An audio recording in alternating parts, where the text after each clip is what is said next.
Hello শিক্ষার্থী বন্ধুরা, progressive tutorial ক্লাসে তোমাদের সকলকে স্বাগত। আমি সুমন স্যার। আজকে তোমাদের আলোচনা করব দশম শ্রেণীর একটি বিখ্যাত কবিতা আয় আরো বেঁধে বেঁধে থাকি। তাহলে কোন কবিতা? দেখো, আয় আরো বেঁধে বেঁধে থাকি, এই কবিতাটি আমরা আলোচনা করার চেষ্টা করব। কবিতাটির কবিকে শঙ্খ ঘোষ। ঠিক আছে, তো আমরা একটু কবি পরিচিতিতে যাই। দেখো, শঙ্খ ঘোষের জন্ম কত সালে? 1932 সালে 5 ফেব্রুয়ারি হচ্ছে তার জন্ম। কোথায় জন্ম? না বর্তমান বাংলাদেশ, সেখানে কিন্তু তার জন্ম। এছাড়াও তার পৈতৃক ভিটে ছিল বরিশালের, আর শৈশব কেটেছে হচ্ছে পাবনায়। তার শিক্ষা জীবন কি কি দেখতে পাচ্ছি? কলকাতা প্রেসিডেন্সি কলেজ থেকে তিনি বাংলা নিয়ে বিএ পাশ করেন 1951 সালে এবং কলকাতা বিশ্ববিদ্যালয় থেকে স্নাতকোত্তর ডিগ্রি লাভ করেন 1954 খ্রিস্টাব্দে। কর্মজীবনের মধ্যে তিনি কি করেছেন? দেখো, তিনি দীর্ঘকাল অধ্যাপনা করেছেন। কোথায় কোথায়? বঙ্গবাসী কলেজ, যাদবপুর বিশ্ববিদ্যালয়, বিশ্বভারতী, দিল্লি বিশ্ববিদ্যালয় প্রভৃতি জায়গায় কিন্তু তিনি শিক্ষকতা করেছেন। তার কবিতার মূল সুর হচ্ছে প্রতিবাদী সুর। তিনি সমাজের অন্যায় দেখে কখনো থেমে থাকেননি তার লেখনী। তিনি কি করেছেন? সমাজের বিভিন্ন সংবেদনশীল দিকগুলোকে নিয়েই তিনি কিন্তু তার কবিতাগুলো রচনা করেছেন। তার কবিতায় যে দিকগুলো সব থেকে গুরুত্বপূর্ণভাবে উঠে আসে সেটা হচ্ছে সাধারণ মানুষের কথা। তার উল্লেখযোগ্য কাব্যগ্রন্থ কি কি রয়েছে? দিনগুলি রাতগুলি, এখন সময় নয়, নয়কো রাজনৈতিক, মূর্খ বড় সামাজিক নয়, বাবরের প্রার্থনা। এই বাবরের প্রার্থনা কিন্তু তার অত্যন্ত উল্লেখযোগ্য একটি কাব্যগ্রন্থ। তুমি বলো তাণ্ডব, পাজরের দাঁড়টানের শব্দ, প্রহর জোড়া ত্রিশূল, ধূপ লেগেছে হৃৎকমলে, লাইনেও ছিল নাম, গধূলি বেলার সব আলো। এগুলো হচ্ছে তার উল্লেখযোগ্য সব কাব্যগ্রন্থ।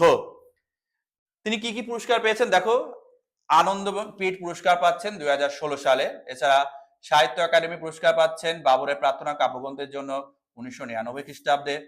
2011 খ্রিস্টাব্দে তিনি পদ্মভূষণে সম্মানিত হচ্ছেন। 1989 খ্রিস্টাব্দে তিনি রবীন্দ্র পুরস্কার পান। তাহলে দেখতে পাচ্ছি যে তিনি কিন্তু অনেক পুরস্কার কিন্তু পেয়েছেন। 2021 সালের 21 এপ্রিল কলকাতায় 89 বছর বয়সে তিনি কিন্তু দেহত্যাগ করেন। তাহলে আমরা দেখতে পাচ্ছি তিনি কিন্তু একটা রবীন্দ্র পরবর্তী সাহিত্য ধারার একজন অন্যতম লেখনী সত্তা হিসেবে কিন্তু সমাজের বুকে আবির্ভাব হয়েছিলেন। তিনি তার লেখালেখির মাধ্যমে সামাজিক বিভিন্ন দিকগুলোকেই তুলে ধরার চেষ্টা করেছেন। এই আয় আরো বেঁধে বেঁধে থাকি, এই কবিতাটি যে কাব্যগ্রন্থ থেকে নেওয়া হয়েছে তা হলো কি জলই পাষাণ হয়ে আছে। এই কাব্যগ্রন্থ থেকে কিন্তু এই আয় আরো বেঁধে বেঁধে থাকি কবিতাটি নেওয়া হয়েছে। এই কাব্যটি প্রকাশ সাল কত? 2004 সালে। ঠিক আছে, তাহলে আয় আরো বেঁধে বেঁধে থাকি এই কাব্যটি এই কবিতাটি কোথা থেকে নেওয়া হয়েছে? না জলই পাষাণ হয়েছে কাব্য থেকে। আর এই কাব্যটি প্রকাশ হয় 2004 সালে। অবশ্যই এই বিষয়টা কিন্তু মনে রাখবে, কারণ পরীক্ষায় খুব দেয় যে আয় আরো বেঁধে বেঁধে থাকি কবিতাটি কোন কাব্যগ্রন্থ থেকে নেওয়া হয়েছে। চলো, আয় আরো বেঁধে বেঁধে থাকি রচনার প্রেক্ষাপটটা আমাদের অবশ্যই জানা খুব প্রয়োজন।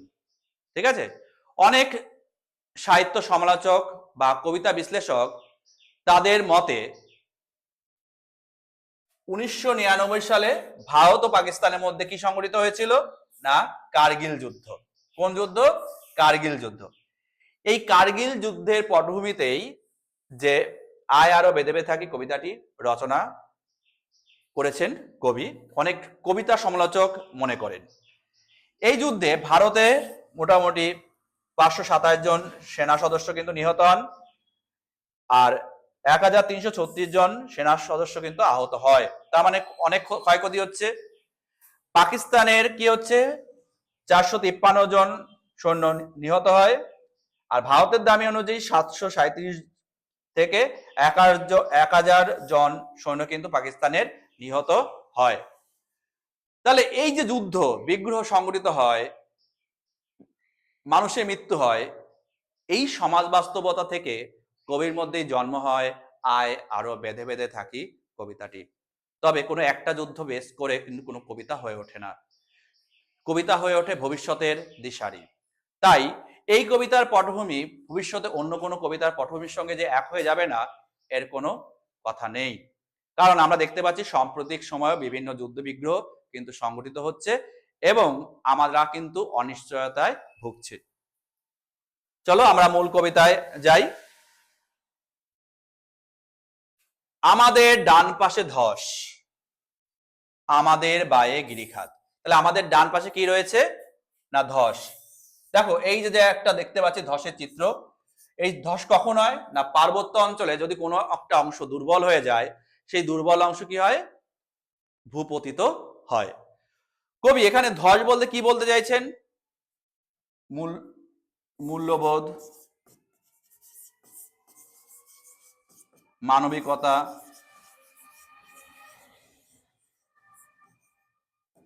ধস, অর্থাৎ আমাদের মধ্যে ক্রমশ হ্রাস পাচ্ছে কি মূল্যবোধ আর মানবিকতা। এই ধসের ফলে কি বিভিন্ন রকম যুদ্ধ বিগ্রহ সংঘটিত হয়।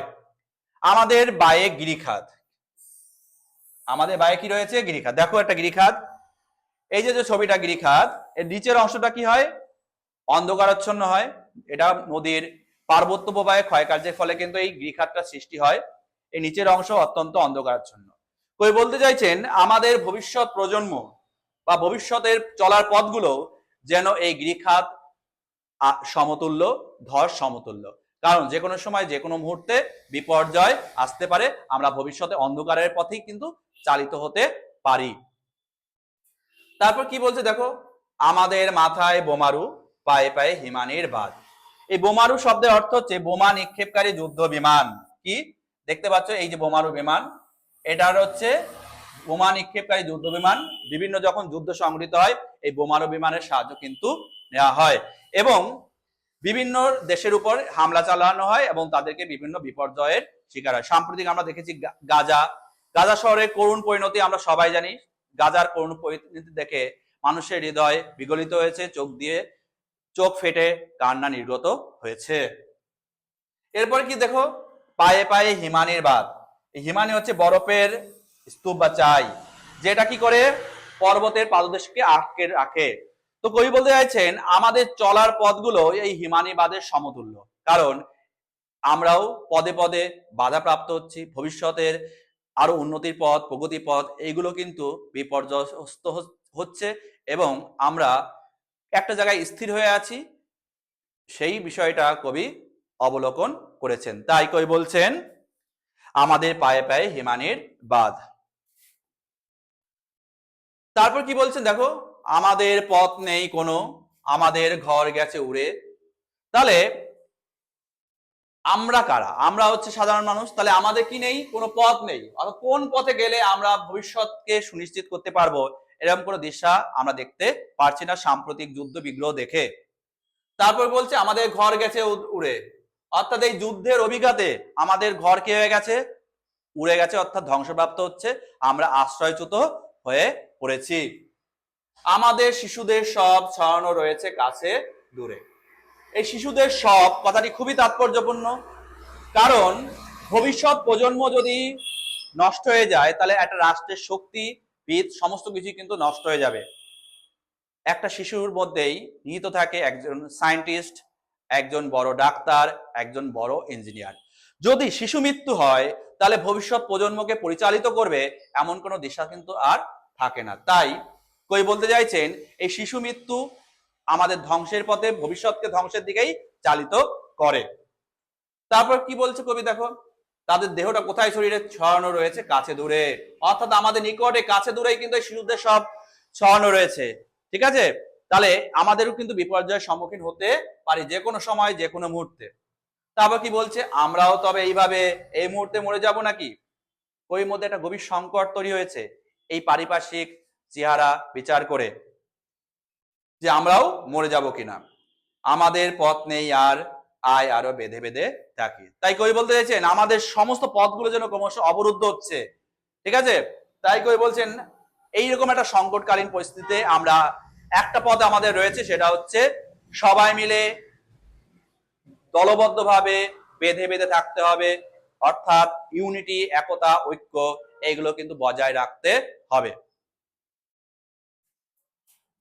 তারপর কি বলছে দেখো, আমাদের ইতিহাস নেই অথবা এমন ইতিহাস, আমাদের চোখ মুখ ঢাকা, আমরা ভিখারি 12 মাস। এই আমরা কারা? আমরা হচ্ছে সাধারণ মানুষ। আচ্ছা, আমরা দশম শ্রেণীতে আমরা পড়েছি নতুন সামাজিক ইতিহাস। এই সামাজিক ইতিহাস আমরা দেখেছি আগে রাজা মহারাজারা নিয়েই আগে ইতিহাসে বেশি চর্চা হতো। তার পরিবর্তে এখন সমাজে নিম্নবিত্ত মানুষদের ইতিহাসটাকে আগে গুরুত্ব দেওয়া হচ্ছে, তারপর উচ্চবিত্ত মানুষদের ইতিহাসকে কিন্তু গুরুত্ব দেওয়া হচ্ছে। কিন্তু ইতিহাস কি করে? সমাজে উচ্চবিত্ত মানুষদেরকে কিন্তু দেখানোর চেষ্টা করে, সমাজে নিম্নবিত্ত মানুষ, খেটে খাওয়া মানুষদের ইতিহাসকে কিন্তু গুরুত্ব দেওয়া হয় না, তাদের ইতিহাসকে বিকৃতভাবে উপস্থাপন করা হয়। আচ্ছা, আমি যদি তোমাদের বলি তাজমহল কে নির্মাণ করেছে, তোমরা অবশ্যই বলবে শাহজাহান। কিন্তু শাহজাহানের একার পক্ষে কখনো তাজমহল নির্মাণ করা সম্ভব হতো না। তাই প্রশ্নের উত্তরটা কি হওয়া উচিত ছিল? শাহজাহানের উদ্যোগে, অজস্র কর্মপ্রয়াসী শ্রমজীবী মানুষের প্রচেষ্টায় তাজমহলটি নির্মাণ হয়েছিল। অথচ আমরা সাধারণ মানুষের ইতিহাসকে কি করছি? চোখ মুখ ঢেকে দিচ্ছি। তাই কই বলছেন, অথবা এমন ইতিহাস, আমাদের চোখ মুখ ঢাকা, আমরা ভিখারি 12 মাস। এই যুদ্ধের বিপর্যয়ের কারণে আমরা কিসে পরিণত হচ্ছি? দেখো, ভিখারিতে পরিণত হচ্ছি। আমাদের জীবনে অনিশ্চয়তায় পরিপূর্ণ হয়ে উঠছে, আমরা অন্ন, বস্ত্র, বাসস্থান সমস্ত কিছু থেকে বঞ্চিত হচ্ছি। তারপর কি বলছেন কবি? পৃথিবী হয়তো বেঁচে আছে, পৃথিবী হয়তো গেছে মরে, আমাদের কথা কে বা জানে, আমরা ফিরি ধরে ধরে। পৃথিবীর এরকম একটা সংকটজনক পরিস্থিতিতে যুদ্ধ বিগ্রহ সংগঠিত হওয়ার ফলে কবি মনে হয়েছে এই যে সুন্দর পৃথিবীটা, এই পৃথিবীটা মনে হয় ধ্বংসের পথে চালিত হচ্ছে, তার বুকে সৃষ্টি হয়েছে এক গভীর ক্ষত। কবি সেটা চাক্ষুষ প্রত্যক্ষ করছেন অন্তর্দৃষ্টি দিয়ে। তারপর কি বলছেন? কিছুই কোথাও যদি নেই, তবু তো কজন আছি বাকি, আয় আরো হাতে হাত রেখে, আয় আরো বেঁধে বেঁধে থাকি। এই তবু শব্দটি খুবই তাৎপর্যপূর্ণ। তবু শব্দের মাধ্যমে বলতে চাইছেন কিছু মানুষ আছে যাদের মধ্যে এখনো কি রয়েছে? শুভ বুদ্ধি, মানবতাবোধ,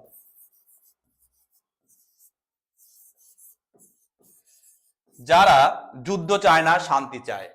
ঠিক আছে? যারা চায় পৃথিবীটা বেঁচে থাকুক, ফুলে ফলে, পাখির কুজনে দিগন্ত মুখরিত হোক। কিন্তু এই সুন্দর পৃথিবীর বুকে যুদ্ধ বিগ্রহ তৈরি হচ্ছে, মানুষ আরো বেশি করে পারমাণবিক হামলা করার জন্য উদ্যত হচ্ছে, তার জন্য পৃথিবীর শান্তি কি হচ্ছে?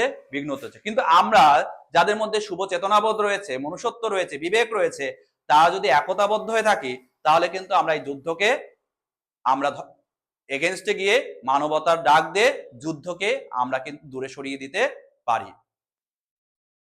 আয় আরো হাতে হাত রেখে, আয় আরো বেঁধে বেঁধে থাকি। তাহলে এরকম একটা পরিস্থিতিতে, যুদ্ধকালীন সংকটে আমরা শুভবুদ্ধি মানুষরা কি করব? একতাবদ্ধ হয়ে, ঐক্যবদ্ধ হয়ে লড়াই করব, লড়াইয়ের ডাক দেবো। তাহলে পৃথিবী যুদ্ধমুক্ত হবে, পৃথিবীতে শান্তি বজায় থাকবে। ফুলে ফোটা ভ্রমর গুঞ্জিত উদ্যানে আমরা যেরকম ভ্রমরায় যেমন বিচরণ করে, আমরাও তেমন পৃথিবীর বুকে বিচরণ করব বলে আমরা মনে করি। কবিতাটি কেমন লাগলো অবশ্যই অবশ্যই জানাবে। সাবস্ক্রাইব অবশ্যই অবশ্যই করবে, লাইক, কমেন্ট, শেয়ার অবশ্যই অবশ্যই করবে। ধন্যবাদ, ভালো থেকো।